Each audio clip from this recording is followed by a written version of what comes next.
What's going on, good people, and welcome to the Unchurched Podcast. I am Cole Jones, and I am joined here by my illustrious co-host, Period. Mr. Antonio Andrews. Yeah. How you doing today? I'm good, brother. You know what? I'm not gonna lie on this camera. I was all right. And Tell now the folks I'm the better. truth. All right. Yes. Well, why you better? Because of the topic that we're talking about today, and that's forgiveness. All right. Forgiveness. Mm-hmm. Whew, that's a loaded one.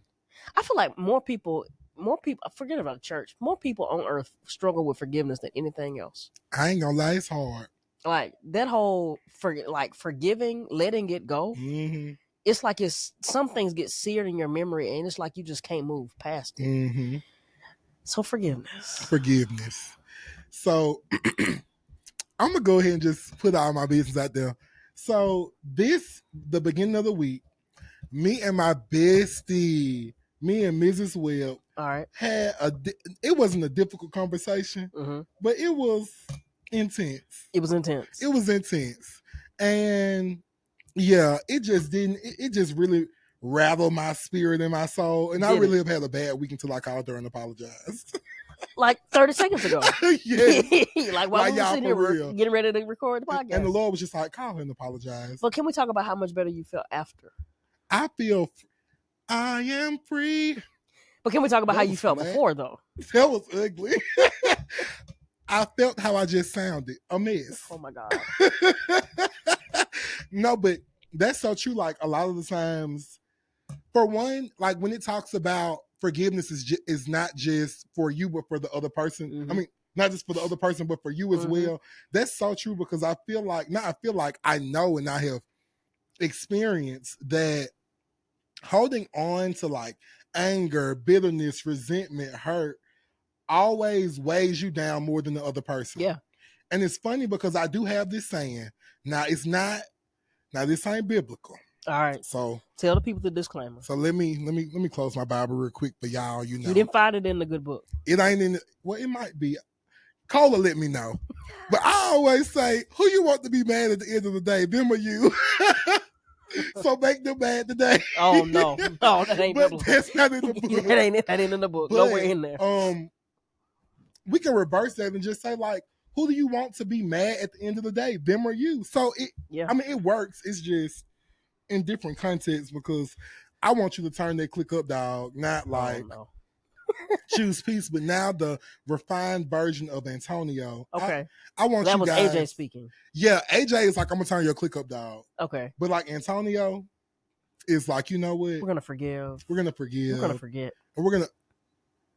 Okay, I'm not at that level of like Jesus forgiveness yet, but we're gonna talk about that. So it's levels to forgiveness.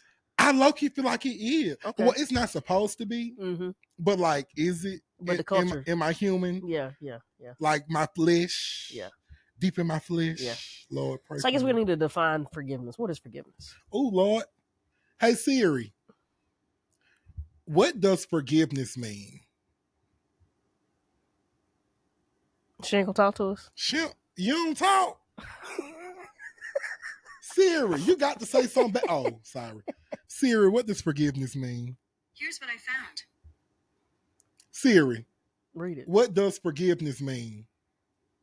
Forgiveness means the action or process of forgiving or being forgiven. Well, that sucks. That wasn't really no good definition, but we thank you anyway, Siri. What did Webster say? Okay, let me see. Cole, you're going to have to fill this up with some talk while I type. Well, okay, as we're looking for it.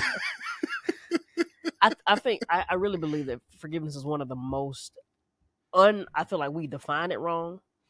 I feel like we preach it wrong.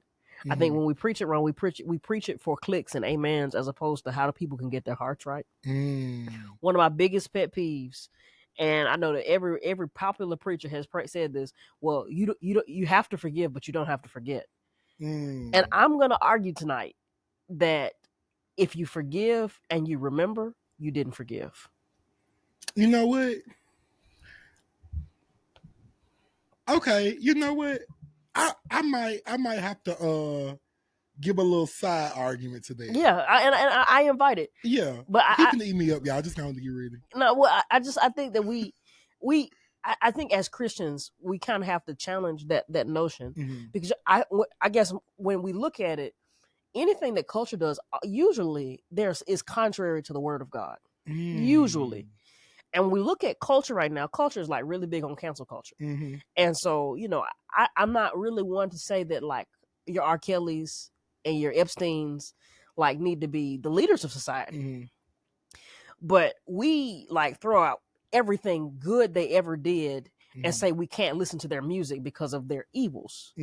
When the truth of the matter is, you might not have been raping kids, but you did some stuff that if people found out about it, you would go down in history as the world's worst in whatever area that is. The difference is they're famous and their stuff got aired out. Ooh. The difference is yours has blood on top of it. And most of us get so kind of we get like, I guess, holy rollers, and even people who are not like Christians, not saying, we get so indignant or we get so arrogant that we say, well, at least I'm not raping children. But you definitely lie every day. Oh, you definitely shoplifted. You definitely are full of all kind of pride. Like you fornicating, adultery, all you of that. Full of pork, beef, all your clothes got mixed fabrics, so you want to talk about Leviticus. Right. But Webster wasn't any better because forgiveness means the act of forgiving. So what does forgive mean? So I had to look up forgive. So forgive means to cease to feel resentment against, to give up resentment of or claim to y'all finna make me get up. Requital? It's Requital. Y'all gonna make me get up and go get my Bible dictionary out of the bookcase. Let me let me tell you about technology. I don't know if you ever, Lord, will. See, I was finna boast on them, and it ain't even got it, but I am gonna look it up. It pulled up a movie. Don't even worry about it. But okay, the Bible dictionary. Okay.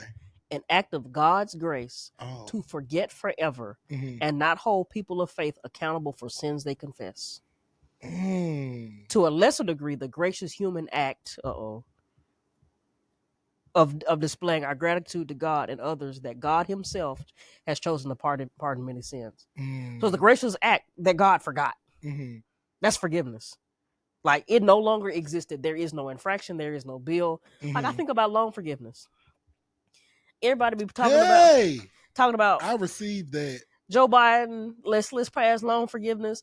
Don't nobody want loan forgiveness that they remind you that you owed, and so they send you a bill every month for something that was supposedly paid off. As a matter of fact, when we pay a bill and they send us a bill in the mail for something we already paid, we get an attitude and we get on the phone with customer service, don't we? So why, if forgiveness is the same, it's the same word, not even a different word, it's the same word. Why is it that we treat other people differently? And I'm kind of convinced that we're hypocrites, all of us. Ooh. It's 8 billion people on the earth, and I think we're all hypocrites. Well, look, I'm that hypocrite, and I go ahead and just wear my Scarlet A. Your Scarlet H. Hate. I'm just kidding. No. No, but so that is okay. So going back to what you were saying about your viewpoint of forgiveness, but also forgiving.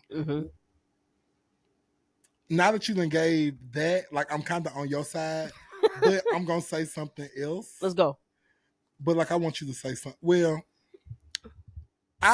so what do you say to the people that's like, okay, I've forgiven them, I've moved on. When I see them, I don't think about it, but I do think about it just a little bit because it reminds me of their character. So I think that what I would challenge that person to do is, have you not changed? Has God not grown in you? Are you not a different person than you were a year ago, 2 years ago, 3 years ago? And if I was held to the standard of my 5-year-old self, we're in trouble. If I was tested on who I was when I was in high school, we're in big trouble. Yeah. Even if we go back to who I was in college. Like, I've grown, I've evolved, and the character that existed then has evolved. It's changed. My viewpoint on life has changed. Hey, Locomus. And so I think there is a natural portion of our humanity that we don't have a sea of forgetfulness to throw it into. But I think it is a conscious effort. It is almost like consecration. Like the way we have to bridle our tongue sometimes, it is almost a conscientious effort to make sure that we go out of our way to treat those who have done us wrong better than we would in other people, because it then levels the playing field. Like fake it till you make it. We laugh at that and we say don't do that, but the truth of the matter is that's how faith works. I'm not gonna lie, I am a big supporter of fake it till you make it. Whether that's you having a bad day, whether that's just like, honestly, for anything. Like I always tell people, you really gotta fake it until you make it. And like I want you to think about this: fake it till you make it. Some would say it's lying, but I really believe that's how faith works. Like if I'm believing God, and I'm not a name it, claim it kind of preacher, but if I'm believing God, better yet, let's do it like this. When I wanted to become a husband, I was reading books about marriage. Okay. And so until I started dating my wife, I was reading all kinds of books. I was reading Boundaries for Married People. I was reading 5 Love Languages. I was going through all the courses because I was trying to prepare to be a husband. When I believed that God was calling me into ministry, I started reading not just books on the Bible and the Bible, but I started reading books on ministry and how to be a pastor. I wasn't then, didn't have the title then, but I started behaving as if I was before I came into that place. And so I think forgiveness has to be the same way. I've got to behave like I don't remember until I don't remember. And I think that's the part that we're missing in our society today. We want to behave and we want to be the judge, jury, and executioner. And so because this brought an emotion in me, I want to respond a certain way. But I think I said it a couple of weeks ago, and I can't remember if I said it on this podcast or not. But you got to think about it like this. And I just went blank. Okay. Because I was getting ready like, ooh, I'm going to let you know if it was this one or the other one. Oh. I was prepared. I just lost my whole train of thought. And it was going to be good. I felt it. Because everything you said up until now has been good. Yeah, it was going to be good. But, okay, so I do want to talk a little bit more about, like, the human side of it. Because as we're having this conversation, I'm really getting ate up. Y'all, okay, y'all already know every week I get ate up. Okay, cool, we get it. Not swallowed up. But ate up. Okay, one more time for my people in the back. Have you ever been swallowed? Why? Swallowed up. That is honestly, y'all, okay, this is a quick tangent. I think that is the funniest thing that has come out in like church social media the in fact like the that past somebody 5 went years. and found that clip and released it right at the wrong right time. That is hilarious to me. But back on the subject, it is so easy to like become the victim. And I think that is one thing that's what I wanted to say. Well, go ahead while you got it. I'm sorry to interrupt you. No, you're good. No, but a lot of us want to be the judge, jury, and the executioner. And so we want to be able to pass judgment and treat people how we believe that they should, what their bill deserves. But we forget that God set the wages, because he said for the wages of sin is death. So God has already set the scales of what everything is worth. And so we think that we can better judge what somebody deserves because of our experiences. Now, think about that for a second. If I've experienced that let's just go back to being a kid. I got a spanking for lying. And so I got a spanking for lying, and you lied to me. So I believe internally that you need to experience pain because you lied to me. Or God forbid somebody molested or raped you in the past. And trigger warning. Right. I'm sorry. But I have a problem with trigger warnings. Okay. And I'm going to tell you why. Okay. Why? And y'all can hate me for this.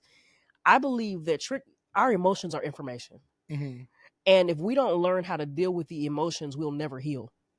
And so if we avoid the trigger, we can never learn how to deal with the trigger. And so that trigger is forever going to set us off. Because you think about a trigger, it sets you off. Boom. Now we have a problem. And I think when we avoid the things that bother our emotions, again, emotions are information. They're not instructions. So if I always use my emotions to be instructions, my emotions are going to rule me forever. But let me get off that tangent. Okay. Because we're talking about forgiveness. Okay. What was I saying? Honestly, I got lost because I had a rebuttal to the trigger warning. All right, go for it. But okay, so I definitely do understand what you're saying, and I do agree. But I think like the trigger warning is just more for the people that aren't in the space to process it just yet. Like I think it's things that trigger me all the time. But like I think if you know yourself, you know how much of something that you can handle. So like if I have been like, let's say if, oh my goodness, a trigger, but I feel like for all black folks is ain't it Steve Irwin with stingrays? Yeah, that's a trigger warning for me. Really? Because I can't stand stingrays to this day because that was my guy. Like he taught me everything about every animal, and I'm real mad. Like I'm mad for all black folks, but like I'm using it as like it's just as a funny example. But like if I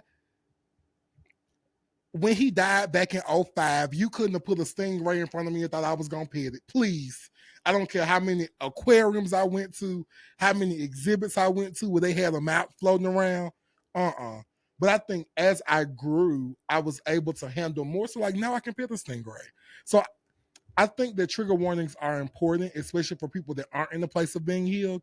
But I do agree, like you should not be led by your emotions. But I think your emotions, they give you it's information, but then it doesn't tell you what to do. But like I think we can understand that because we have matured past a certain place. But I feel like the vast majority is not. We can get on next. It's a whole nother topic. Yeah, I think it is a whole nother topic. Yeah, because I was gonna go off. But back to forgiveness. Back to forgiveness. I don't know what I was talking about. Okay, me. But as I was studying for this podcast, I just have a few different points. One of the first ones, oh y'all, let me show y'all some. My handy dandy Bible. So I know I've been mentioning on the podcast about the Bible that I use to study. So this is my Bible. I don't know if you can like pause it, tap the screen and zoom in. You see, it got a cute little cross. If it ain't pixelated, I'll zoom in. Okay, perfect. It has a cross on the front. It's real cute and I'm real proud of it. But it's an everyday study Bible and it's a Christian Standard Bible. I recommend you guys go and find the Bible that you like with accurate words. I'm talking about I'm talking about the translation, not the actual stuff that's in the Bible. I just gotta make that clear. Don't go get a Quran. I just gotta make that very clear. Yeah. But in Matthew 6:14 through 15, essentially it's saying, if you don't forgive others, God won't forgive you. That ate me up. That's the Lord's Prayer. It is. But no, that is the Lord's Prayer. Okay. Y'all don't eat me up. I'm not gonna say that. Somewhere in here when I was studying, I saw the Lord's Prayer. I think it was, ain't it in 1 Corinthians? No, Jesus. Is it in Matthew? It's in Psalms. No. It's in Matthew? Yeah. Okay, well. The Lord is my shepherd. No. No, that's no. That's Psalm 23. Okay, Lord. No. Okay, let me go back to it because I'm not gonna lie though, y'all. This version of the Lord's Prayer was actually really good. Okay.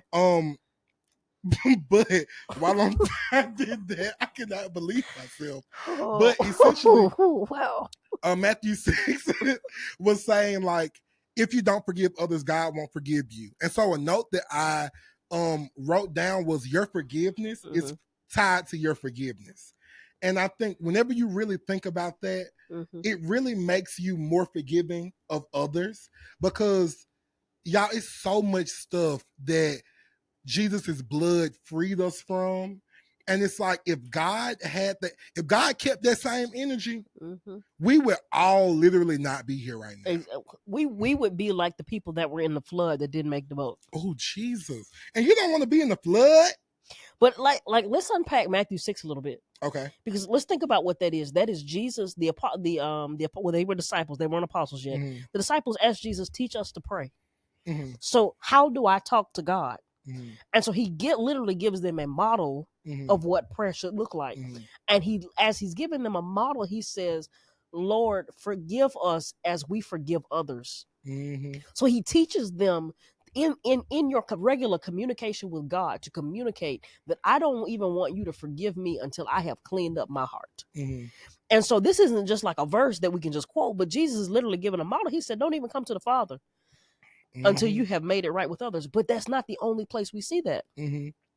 We also see that if when they in the temple days, that the Bible tells us that if you have an alt with one of your brothers and sisters and you're about to bring a sacrifice to the altar, God don't want it. It says leave the sacrifice there at the gate. Go make it right. And then come back and make your sacrifice to God. God said, I don't even want your offering until you get right with people. Jesus. Now, I just want to let y'all know I do got my Bible up, and Cole is in context. So that's something I know a lot of us not used to, is pastors being in context. But look, he's in context because the actual verse started. You know how like in the Bible it gives you the subtitles? It literally says how to pray. So Cole not lying. But this version of the Lord's Prayer I really love, and just listen to it. It says, therefore you should pray like this: Our Father in heaven, your name to be honored is holy. Your kingdom come, Lord. Your kingdom come. Your will be done on earth as it is in heaven. Give us today our daily bread, and we forgive our debts, as we also have forgiven our debtors. And do not bring us into temptation, but deliver us from the evil one. I'm going to go back up right here because it says the daily bread on A, our necessary bread for today and tomorrow. I don't know if that's a good translation, but okay. Okay, you don't like the translation? I like it. It sounds good. Yeah, I just like the way it sounds. Yeah, like, it sounds good. The church kid in me was like, ooh.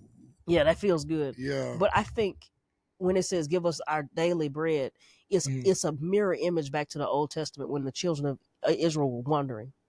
And Jesus rained down, not Jesus, God, well, I guess he is God, but God rains down quail. And he rains down manna as well. Both instances, he says, do not collect more than what you need today. Every time they collected more, people were getting sick. It was molding in their pockets because they were more concerned about tomorrow. And so I'm worried about that translation. I don't know which manuscript they got it from, but I would be more inclined, and I'm kind of conservative when it comes to the word, more inclined to be like, give us today. Because tomorrow will take care of itself, and that's word too. So I may have, that's why punctuation is important. I read it as a run-on sentence. My bad. So my bad. It says our necessary bread, comma, or bread for tomorrow. Okay. Oh, okay. Or. Yeah. Okay. But I can confirm that this is where the Lord's Prayer is from, because the verse 14, it says, for if you forgive others their offenses, your heavenly Father will forgive you as well. Verse 15, but if you don't forgive others, your Father will not forgive your offenses. That really did something to my heart, because I'm thinking ooh, I cannot go to hell for the stuff I've done. Come on. Come on. I don't know about y'all, but I might get something worse than Jesus got. The real talk, I don't know about that. He took all our sin. Yeah, he took it out, but when I look back over my life, and I think things over, Lord Jesus. Can we talk about? I think that's when I learned to forgive. It was really, I really sat down thinking about, what if I had to pay for my sin? And I really don't have a heaven or hell to put nobody in. People ask me all the time, especially in this season of my life, where I stand on certain topics, trying to see what side of the aisle. I don't want to be telling people that I don't care, but half the time I don't care. Yeah. And not that I don't care, like holiness is not right. Holiness is always right. Yes. But when I say I don't care, what I mean is I'm focused on me trying to get right with God and loving people as well as I can. I don't care how you sin. I just care that you come out of whatever it is. Yes. And really, I just care that you and the Lord work out how you going to come out of it. Because I don't really want to even come over here and tell you, obviously I'm a preacher, so I'm going to tell you what the word says. And so I'm not going to jump around the scriptures and twist it and make it comfortable. But I'm so focused on me trying to make it into heaven. And I want you to make it into heaven too. That my concern for your whatever you have going on. It's just different. Yeah. Like my soul, my heart bleeds for people. I want people to be saved. Mm-hmm. But that whole like time people have to judge folks, I I ain't just got don't it. have it no more. And honestly, I think for me, it was college where that changed for me. Mm-hmm. Like, I think pre-college, it's easy to be judgmental. Like, I just think about high school. We all talking about somebody. Mm-hmm. Ooh, look at their shoes. Look at their clothes. Ooh, child, they're a little musty today, good. Like, all of that is so unnecessary. And I think so for me, it changed when I got to college because I actually started to go through life. And Mm-hmm. life will really cut out a lot of the extra fluff. Yeah. And for me, I was never like one of those people where I made fun of people that were poor, or like none of that. Like that was never me because I got a heart for people. So like Mm-hmm. I don't care. Like Yeah. forget your I'm shoes, you glad got you're on. here. Literally, like that was always me. And Yeah. like one of my friends, Alexandra, she always talks about, even Aaron, like, oh, AJ, you friends with everybody. This is a small tangent. Like, oh, AJ, you friends with everybody. Mm-hmm. And it's like, literally, I just love people. Like, when I first got to high school, I wasn't worried about no cliques. I actually made friends with the people that were like, not the popular people Mm-hmm. first. So, are you good? Gotta get my neck right. Okay. My neck was hurting for days after this last episode. So, I'm trying to look at y'all, but hey, look, you know what? Let's just look at each other. it's already starting to get Yeah, tight. yeah, yeah. Okay. But I forgot where I was going with this, so obviously I didn't need to say it. I mean, I don't know. What was I saying, brother? You were talking about the Lord's Prayer, and you went on a tangent about Aaron and Alex, about you loving people. Yeah. And I do want to agree with you. Okay. I think if we spent more time, loving the Lord our God with all of our heart, our mind, our might, and our strength, and loving our neighbor as ourselves, Yeah. Okay, that's what I was getting to. So. there would be less time to harbor. Because, like, here's the thing: a person does something to you, and if you love them, you care enough to know why they did it to you. If I don't love them and I'm so offended, and I know somebody in the comments is gonna be like, "Oh no, I don't care why." But like if you love them, you want to know why they did it. You want to know, chat, guys. how. Right? Please put it in the comments. Tell me how you feel. And we're not gonna eat you up. I can't make that promise. I ain't gonna eat you up. but I ain't gonna eat you up. I might respond because I am good for a good response. But if I love you with all my heart, like if I love the Lord and then I love you like I love myself, well, I know that I ask questions, and when I ask questions, I don't like people to get offended by my questions. I want them to answer my questions, and so then I want to know, why did you do that to me? Why did you lie to me? Why did you take from me? Why did you say things about me that were not true? Like, I want to know, what is it in your childhood? What is it that happened to you that made you feel, what did I do to you that made you feel insecure? Because like, and I don't know, maybe the Lord is working me to this place, but half the time I want to know what caused this, as opposed to me just being angry at you. Yes. Like, it's somebody now, like, I legit sit in my room. I'd be like, I tried to call her, she answered the phone, and I just wanted to be like, "What, did I do something to you? Like, what is the cause of all this? Because whatever it is, I don't recall." And I think moving from that place of bitterness and anger at what you did in the moment to what is the bigger global picture? Because like I want to get to the bottom of this, because I don't want to be at odds with anybody. Yeah. I don't want to carry bitterness or grief in my heart. I preached a sermon about 2 months ago called "The Tragedy of Bitterness." And the revelation we got from is when Miriam was so upset with Moses and she was complaining to Aaron about it, and the Lord struck her with leprosy for talking about him because she had a bitter heart. The revelation I got from it is that bitterness is like a leprosy. It eats away at you, eats away at your character, eats away at your heart, eats away at your personality. And I just don't want to live in a place where the things that have happened to me eat away at who God created me to be. Yes. That's facts. And then also one thing that you said that I really think is important for people to realize, going back to what I said earlier, forgiveness is not just for the other person, but for yourself. And going back to the who you want to be mad at the end of the day, them or you. Sometimes people have offended you and you are holding resentment and they don't even know that they offended you. Amen. Lights. Like, I had a conversation with, I'm not gonna say who, but I had a conversation with somebody, and we were just like, we started to kind of like recap some of the past events, and it's like, oh, you didn't know that, or I didn't know that either. Mm-hmm. And it was really like, man, all of these good years Wasted over you having resentment, I'm having resentment, and the enemy really feeds into that. Going back to, I'm not even And sure I'm if gonna we say aired this: this. death is in the assumptions. Yes. Like death, like it is Satan's job to get in your mind and make you assume and come up with stories and fallacies, and the mind starts playing trick. It's death in the assumptions. Yes. Life is in the truth. Go have a conversation. Yes. The Bible wouldn't tell you to go have a conversation with the people you offended with if it wasn't. I'm sorry. No, that's good. I did forget what I was saying though.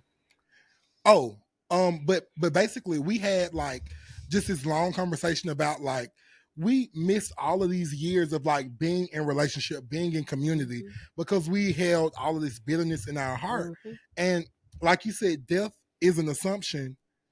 The way I'm thinking about it, you are assuming that God ain't gonna strike you down right now, ain't gonna call you home. Yeah. Like, you assume you have time. Yes. And so I want to talk about that too, because I think I mentioned it on an earlier episode. I don't know if we aired this episode or not. So if we didn't, y'all can get some tea. But if not, okay, y'all already knew. But there was a point in my life, like right around the time when my grandfather was getting close to passing, that there was a lot of family going on. As y'all know, like when people get sick, when people pass, that really just is, I think, is a breathing ground for the enemy to do so many things every time, because it's in every the single time. emotions. It is in the emotions. And so I had a vow. I was like, I ain't gotta talk to these. I almost cursed. I ain't gotta talk to these folks no more. Like once my granddad gone, Yeah. and that was really, and I was content with that. And I remember I had the conversation with my aunt, and she was just telling me like, that's the enemy. Like I pray that like, that your heart is softened and all this. I was like, girl, okay, auntie girl, go ahead. Because I still like fooling with y'all. So I don't care what you say. But as I really started processing through those emotions, I really was able to see that it really was the enemy heightening up so many things. And if I would have just forgave them as I want forgiveness for myself, I would have saw that they did not mean it like I'm feeling like they intended it. Because it's always enemy. He gonna be in your ear hyping it up like, yes, they did. And you knew they knew better. And they thought about it like this. And all the time they may not even know. Like when I was having that conversation with my aunt, she was like, what? Like, what do you mean? And so, and I'm going, okay, girl, it might not have been with you, but and she just like, oh my God. Yeah. Like, but I said all that to say, like, sometimes they don't even know that they've offended you. So you really got to free yourself from being bondage by the enemy. Yeah. Because he literally will spew in all of that. And like, imagine if I did not take the time to like hear from God. Me and my family are like this. And I know my granddaddy would be so proud, because when he left here, he was kind of like, oh, I don't know what y'all got going on. But like, I really think that he would be so proud of the progress that we've all made. Yeah. Because it's literally nobody but God. But yeah, like you got to let that go. And time is not always on our side. No. And after my grandfather passed, that's what actually helped me start processing those emotions, because that was the first big death that I've had like in my life. So, or close, I'll say close. Like other people have passed, like my great grandma passed, I cried, but I was like, but he raised you. Yeah, like my granddaddy raised me. So that was the first real death that really impacted me. And it really showed me that life is so fragile. Time is so fragile. And if you spend all of your time focusing in on the bad, you'll never get to enjoy the good, and then you'll miss out on the good times. And like, it's crazy because I had the thought process I have now for everybody with my granddaddy, because y'all know, the older generation is something else. Amen. Like something else. And I know y'all listening, but I love you still. And we love you anyway. We love you, but There was a few times I'm like, Granddad, I will swing on you. I don't know about that. That's me. That's why I got to be forgiving every day. Lord, create a new spirit in me. Clean heart in me. And a spirit that's renewed. Like all of that. Like that's my prayer daily, because I'm telling y'all, the Lord really done did a great work. So please don't catch me on the wrong day, because I actually might swing. But I forgot where I was going with that. But just know I will swing on you if it get crazy. But just pray with me through that. Pray with me through it. And I'm gonna pray for you too. And Cole gonna be praying hard. I ain't gonna swing on y'all. Well, I might not. I'm not. I don't think we need to swing on the people. No, because I don't I think have forgiveness in my heart, so I don't got to swing on you. Come on. But going back to what I was saying, it's crazy that I had this thought process with my granddaddy, because he did some stuff to where I was like, it's anybody else it would have been on site for. But I feel like the Lord really like showed me how I should be with him, if that makes sense. So I did have to work on forgiveness with my granddaddy. I did have to like choose peace. And I think that's a lot of the times it's like, I honestly forgave my granddaddy to the point where I didn't remember half the stuff that happened. That's good. And I think that I needed to experience that. Mm-hmm. And I think he needed to experience that too, because I think it's something for you to forgive somebody, but also to be forgiven. Yeah. Like that is something else. And I think until you're in a place to where you need forgiveness, and I think it's easier said than done with God. Yeah. Because he's here, but like he not like you're not into. Well, nah, I ain't gonna say because I interact with God daily all day for real. But when I'm saying he's not here in the physical with us, like you see how I'm touching my knee, I can't just touch God's knee. So I think sometimes it's easy to like, oh, God is gonna forgive me, but it's harder with somebody that you can physically see and you have to actually act it out. Like in the Bible. Well, I would even say that there are probably some people listening who have not forgiven God. I think I hear more than anything, why would a good God allow you insert whatever it is? Ooh. And so there are a lot of people who are walking around and they are still angry with God's decisions and have a hard time accepting that God is sovereign and that it's his story and he writes it how he wants to write it. And so like there's this level of anger and resentment, and that's how I think we get atheists and agnostics and people who are, I always got to go to the witchcraft, but I really I really empathize and sympathize with that, which is why I'm always telling y'all come out of that. But I think a lot of people, it is not that they want to be wrapped up in a cult. They don't want to be doing witchcraft, but they are so angry with God that they don't want to talk to him. And so I am a spirit, right? I'm a spirit. I live in a body. I have a soul. So if I am a spirit, there's a spiritual portion of me that needs interaction, but I don't want to talk to God. So how else can I get these spiritual needs met? And I think I want to challenge us, right? Okay. I want to challenge us because the same way that I have to forgive everybody else that I see, and I ask God for forgiveness of my sins, right? I've got to forgive God for not being who I am, but then I've got to forgive me for expecting God to conform to the image of who I think he should be. Yeah. Because I want to even push this. How many of us hate? I know I hate it when people have an assumption of who they think I should be. He's just a big baby. I love Loki. But they have this expectation of who we should be. And then when I don't show up the way that you think I should be, like you're offended that I don't show up, I don't communicate, I don't show up, I don't dress, I don't do whatever it is that you think I should be. And I don't like it when people put me in a box.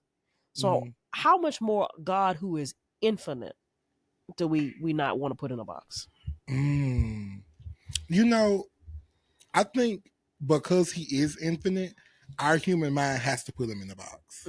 Like I honestly don't think that we have the capacity to really recognize the greatness of God, because like it passes all of our understanding. And yeah, like I can't even lie, like it's sometimes I don't even get God, because it's like I just can't fathom. And but you know what, that goes back to faith. Like like we talked about, like it's a faith problem. Mm-hmm. It's a because I can't see it, I can't believe it, and like that. Oh my goodness, this is transforming the episode. Yeah, I like. Okay, so I'm gonna be for real. go. My whole right leg is asleep, but like I can't move because Locumus is so comfortable and he looks so cute on my foot. But like this whole leg is like tingling like a staticky TV. You better move your foot. You'll be all right. I know y'all see me shaking, like I'm trying to like get the nerves moving, but yeah, I really can't even fathom how big God is. But sorry, because y'all, I probably need to stop drinking coffee before we record because I think that's why I be so like. It wakes you up. It does, but like now my mind is really running, so like I cannot keep my train of thought. I don't know if y'all noticed this, why I got my phone because I got my notes written down. But going back to the topic of forgiveness, an article I read, it was really good about forgiveness. But it was basically talking about what Jesus said about forgiveness during his time here, and it compared. For one, it brought the aspect of love in, which I thought was very interesting.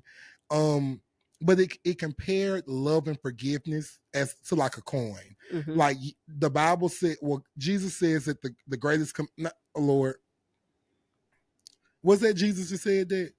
Was it read? The greatest commandment was love. Jesus. Oh, it's read. Okay, this Bible don't do red, so I just get you a King James.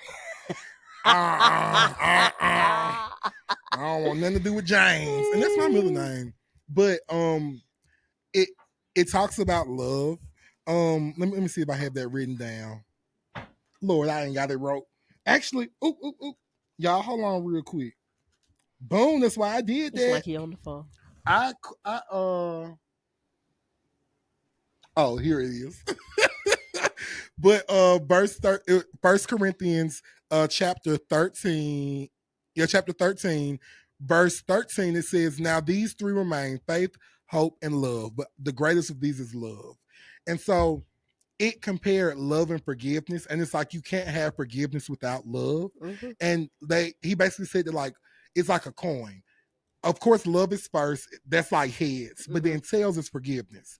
Because if I love you, and I'm going to forgive you. But also, if I forgive you, I have love for you. And like forgiveness is an act of love. So I think there is a worldly idea of what love is. And I think I do want to deep dive. I don't know if it's this conversation or next, but there is a connection of love in all things. And I would love to talk about like biblical love, because it's not like you've been shot by Cupid, like everything is good, giddy. Like in the Old Testament, when the Israelites are being punished, it's because God loves them so much and he wants to basically like correct the behavior that they've done. When your mama and your daddy used to pop that tail, and I hated that, it was because they loved us so. You know what I used to hate? This hurting me more than it's hurting you. Child, please. I bet it don't. I bet it don't. You would always just hurt me more than it's hurting you. I was like, it ain't no way in the world. Well, you know what? Well, I almost want to be like, well, let me turn the belt on you and see how you feel, because I'm going to wear you out. You know, they probably wanted to beat you even more. You know, and that's actually why I got most of my whoopings, because of this mouth. Literally, my granddaddy every morning would tell me, AJ, think before you speak, because your mouth going to make folks hate you. And I ain't learned yet. I have learned, but like, you can't beat me up. He said your mouth going to make folks hate you. And it's funny because I used to tell him, like, granddaddy, you don't think before you speak. I vividly remember telling him that. And it was like, you know, like as a kid, whenever you challenge your parents and you see them buffer, that was like a buffer moment. Because he was like, well, I got to tell you what, like he went on this whole thing. I'm like, granddaddy, you don't think before you speak, so where do you think I learned it from? You know, maybe he was seeing the worst in him, trying to prevent it from growing in you. Too late. Oh my God. I am James on Wheels 2.0. What's funny is like at my granddaddy's funeral, after everybody said their stuff, my friends were like, that's literally you. Mm-hmm. So like, yeah. Mm-hmm. But I'm the more refined version of him. Okay. So you know what? It did help. He did help me I out. hope so. Yeah. I forgot where I was going with this. Oh, yeah. So in the article, I already said that. Anyways, that's the episode. That's the episode. But you know what? One thing I want to leave you guys off with, and that is song, not palms. For Psalms. This is a palm. The P is silent. Psalm. Psalm 51, 10 through 12. It says, "Creating me a clean." I put Mister. Creating Mister. "Creating me a clean heart and renew a steadfast spirit within me. Do not banish me from your presence or take your Holy Spirit from me." And I think that verse really resonated with me as I was studying, especially about forgiveness, because I think forgiveness is an everyday choice. And what I don't want you guys to take away from this conversation is like, I do get the once you forgive, you should cast it into a sea of the sea of forgetfulness. But you get that way by choosing every day to forgive. Mm-hmm. And so we don't want to, I'm gonna speak for both of us. We don't want to sit up here and be hypocritical and act like we have found the key to forgiveness, because we have not. We're not perfect. Every day I have to choose to forgive. Like going back to that example I used with the conversation with my aunt and like my family, I have to choose every single day to forgive them, because at the end of the day, I'm human. Mm-hmm. My feelings are how I feel. And this is another thing too. I don't want you guys to think that your feelings are not valid. Mm. I was just having a conversation with somebody else. I'm not going to mention them on here because that's still a hot topic. But it just threw me off because that is actually a very funny topic. We can talk about it after. Mm-hmm. But, your feelings are completely valid. You have the right to feel how you feel. You got the right to want to slap whoever back to 1976, but you should not. And it's what you do with your feelings that make the difference or that matter. Mm-hmm. So like, I could want to slap you back to 1976, but I'm going to say, Lord, create in me a clean heart and give a new spirit to me every day. And Lord, I understand that this is pushing me further away from you, and I want to be able to forgive them like you forgave me. And that simple prayer literally like transforms your heart and your mind. And listen, I'm not a day by day, I'm a moment by moment type person. Mm-hmm. So like, anytime that you think about that, you really have to like pray on it and ask God to create in you a new heart, because that's so important, and you can't do it by yourself. And I'm about to piggyback onto something else. The verse where it talks about oh Lord, he won't give you more than you can bear. It's not in the Bible. Huh? What you say? It's not in the Bible. It's not in the Bible? Where they get it from then? It's a colloquialism. I created a whole course. Oh Jesus! In Sunday school about it. Well, look, things that are not in the Bible. Oh, like the when praises go up, blessings come down. That ain't in the Bible either. I mean, you can possibly and that's the thing that there might be a model there. Yeah. Because I was actually reading, I was like, this is probably where they pulled this from, but it's not in but the they right definitely context. Extracted that. Yeah. And then inferred. Mm-hmm. And not every black church in America. Yes. Well, what is the first one I said? Because I done lost it. More than he won't put more on you than you but the thing is that he won't put more on you than you can bear with him. Because with him, you can bear all. I was about to say, he won't put more on you than he can bear. That's the correct. So, like, I want you guys to remember that, like, while you are striving to be like Jesus, to be super forgiving. I want you to hold that thought. Okay. Because we need to sit in that for a second. Okay. Because he won't put more on you than he can bear, but he definitely will let you break down so that you need him. Yeah. Go ahead. Because he done broke my whole back. Like my knees and everything. Yeah. I low-key feel like today was one of those days. Well, let's think about it. Yeah. You wanted to quote Psalm 23. It's not the Lord's Prayer, but it is a useful scripture. The Lord is my shepherd; I shall I shall not not want. want. He maketh me to lie down. He maketh me to lie down is a direct parallel of him breaking the sheep's legs. Jesus. He broke the sheep's legs to make them lie down. Because they wouldn't know no better. Because you think about it, sheep are dumb. And so they wouldn't lay down to go to sleep or rest. So we've been getting called dumb all these years. Basically. But dumb and innocent. Okay. We basically blondes. He's basically saying we're blondes. I got a little blonde in my beard. I'm sorry. But basically, we dumb but innocent. Okay. And so I got to protect these dumb innocent folk. Okay. Because they need some help.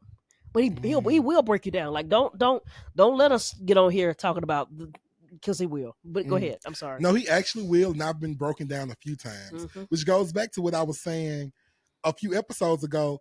I don't know why we be so confused every time it's always like God can bring me through anything. And then when I start going through something, I'm like, oh my God. Like, dude, he just brought you through the last time. Like, calm down. He did. But I forgot what I was saying.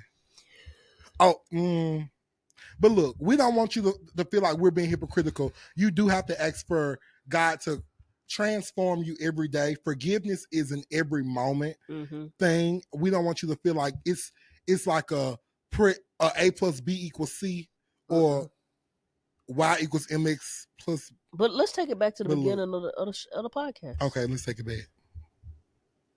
Fake it till you make it. Fake it till you make it. You got to pretend that you have forgiven until your heart has started to match what your flesh is doing. Yes. And sometimes your eye gonna twitch. But think about it like this. Your spirit, because it's aligned with God, is telling you to forgive. Your flesh and your soul, so your body and your emotions are like, absolutely not. So your spirit is taking control of both until the other two fall in line. And so you got to make your flesh do, and then your soul will come along. And I think that's one of those things about you're a trichotomous being. You can't just go off. Oh, trichotomous. What is that? Three-parted. The Godhead? Well, so the Godhead is trichotomous. That's crazy. But we are trichotomous. Yeah, we're trichotomous too. Trichotomous. We got a body, we have a spirit, we have a soul. And so if my spirit is leading, I've got to pull my flesh into submission, and then my emotions, my soul has to come. It has to get in line. But I've got to make sure that the spirit is leading, because if not, my emotions will lead, my soul will lead, or my flesh will lead. And anytime I let my soul lead or my flesh lead, we get in big trouble. I'm sorry for interrupting. No, it's okay. Trichotomous is going to be like my $5 word of the week. Excuse me. $5 word of the week. Trichotomous. This capital project is trichotomous. I don't think that's context. It's not. Okay, so could you put it in a sentence for me? Outside of the ones that you just used? How can I use trichotomous in everyday lingo? OMG. Why are you thinking about that? I forgot to give a special shout out, y'all. We got somebody here, and we got we got a little audience. Yes. Say what's up. Hey. What's your name? Summer Dion. OMG. Shout out to Summer Dion. Dion Cosmetics, get you some. But try in the sentence. Trichotomous. Okay. But I can't use humanity and I can't use God. No. Is there anything else that's trichotomous? That's what I'm at. I don't know. That's your word. So a capital project can't be trichotomous if it got 3 parts. It's got 3 dimensions. Okay, 3 dimensions adds a little more. But it does, because you got the demo. You got the dimensions. Not phases. All right. Coexisting dimensions. Well, the capital project ain't trichotomous, y'all. I'm gonna have to think on that, but I can't think of nothing else that's trichotomous. Okay, well look, the Lord is. Yeah, who's on the Lord's side? Father, Son, Holy Ghost. Where do you stay? Lord, we got to get off the air because I'm finna have a fit over that song. Look, I'm on The Lord said. No, I really want to say some things that are kind of rude, but all right. Okay. Ooh, but look, guys. Wait. I got the outro, y'all. I promise you, I got the outro. Well, this is the episode. I'm gonna say that because that's my part. This is the episode. Find you a church. All right, he got it. Find you a church. It don't gotta be the church that hurt you, but you should be in the church. The Lord is calling us to community. And not every pastor is your pastor, not every church is your church, but there is a church for you, there is a place for you, there is a pastor for you, there's a community for you. So make sure that you find the Bible teaching, Bible believing, Bible living outright church. He just took my whole script, y'all. And we love you like the Lord. We love you with the love of Christ. I mean, he's taking my entire script. Your entire script. My entire little outro. He just stole it from me. You know what, y'all? So real quick. At the beginning of the episode, I started off doing the intro, but I called myself Cole. Sure did. And I was going to call Cole Antonio. Mm-hmm. And I think one episode I'm going to be Cole. Absolutely not. and I think you should be Antonio. I don't think I can. You can. It's not in me. I'm going to be Cole because, see, I got my Bible here with me, too. Mm-hmm. So I'm going to really be giving y'all some words. You hear me? You see how Loki didn't get Oh, hi, Locamus. Even Loki was like, all right. Okay, anyway. That's enough. Okay, well, look, y'all. We love you with the love of Christ. We hope that you guys have a great week. Make sure you like, comment, subscribe. Leave us some reviews on podcast, Spotify. We everywhere. We are on everybody's platform. Y'all be blessed. Bye, guys.